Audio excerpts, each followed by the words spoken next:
What you doing, Glenn? Gonna start the tractor. Where are you gonna put the tractor? Oh, on the hay line. Oh my gosh. It's almost August. We're gonna finally hay? It's time to put this girl away. The night hoe drills.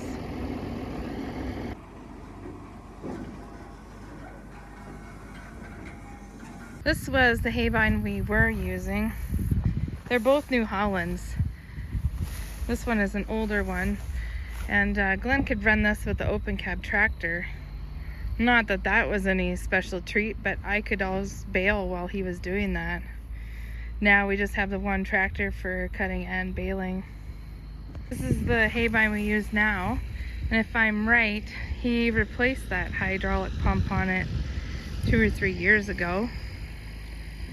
So he runs this machinery because, well, it's old and cantankerous, and he's had practice because he's lived with me for so long. But anyway, it's he knows what to look for and what to listen for, and he's super careful because he's the one that has to fix it.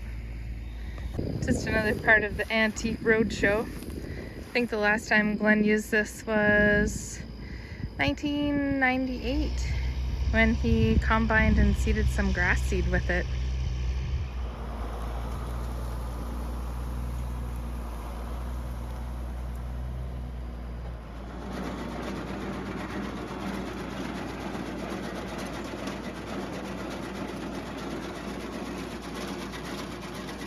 It's Monday, July 21st, I guess. And this is the garlic patch. I'm kind of worried about it.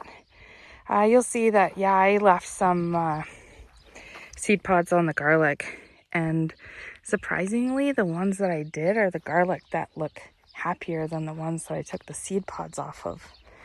Everything I've ever read, it said to take the seed pods off. But anyway, yeah, look at this stuff down here. I bet we find that it's got some rot. So we're going to do some research on how to fix that.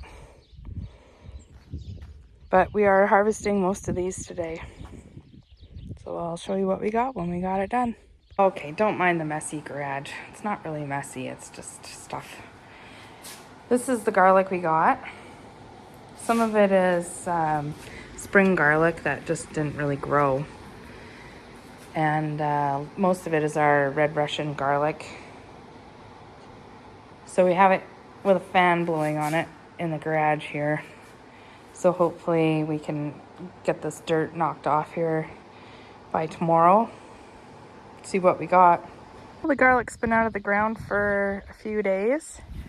And I'm just coming along and I'm gonna just rub the dirt off of it. I want to show you what's happening here. So I do my garlic differently than I do my onions. Quite the opposite, in fact. Let's look at this one here. See that rot happening near the root?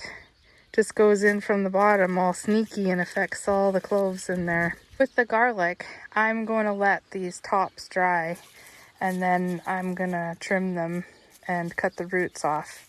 Whereas with the onions, I let the tops dry on the, oh yeah, look, that one's terrible. I let the tops dry on the plant because in my experience, if I cut the tops to encourage them to die, the tops just start regrowing again.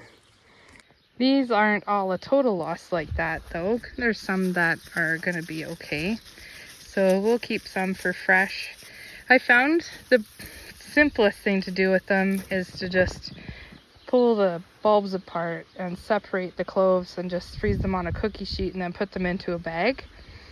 I have quite a few years, I have taken a tiny Tupperware mandolin and sliced them and dehydrated them, and I love having the dehydrated chips to use, but that is so labor intensive. My little helper here, quite the shadow. So brilliance or just pure luck, I don't know, but after we seeded this late cover crop of oats, we got almost 3 inches of rain, and it's going to be brilliant. It's going to grow like crazy. We're probably going to be able to bale it. The problem we ran into before is that we couldn't get the squash to cure up enough to bale it when we put in barley late a couple of years ago. but the cows still ate it. The maiden voyage with the hay vines, that was nerve-wracking, eh, Glenn? Ah. Y'all got a thumbs up. So what's happening is Glenn's gonna cut a road down this field because at the end of this is where where the heifers are, is our hay field.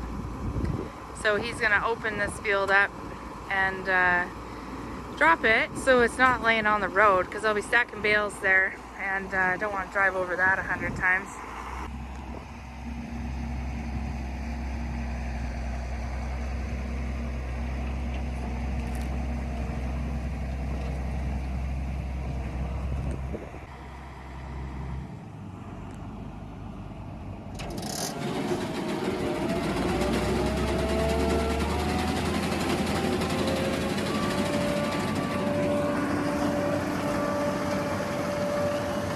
Alright, now that the Noisy's quite a ways away, I want you to take a look at this. So the tallest seed heads there are just about up to my shoulders. Now I know I'm not a tall person, but that's pretty tall. That's awesome. Also, we haven't been down here in quite a while because it's been raining and raining and raining, and this is out in the middle of the field and we simply just can't drive down here to check it. But these heads, I think Glenn's gonna find that he's gonna be real busy, because I think all our oats are gonna be ready to cut after our hay. Now, if we could just get the weather to cooperate, we are loving this rainy year, but like this doesn't scream hay cutting weather to me. There is lots of hay down that's has just rotten because it's been rained on and rained on and rained on. Check out how thick that swath is. Wow. We just went on a trip to our local UFA.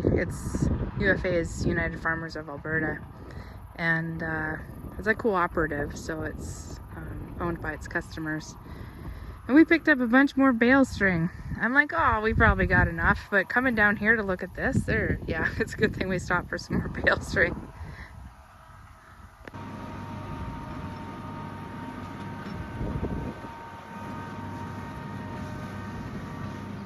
Mamacita and her adopted babies.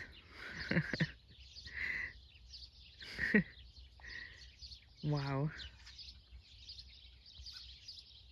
Well, we've received about nearly 3.5 inches in the last few days of good moisture.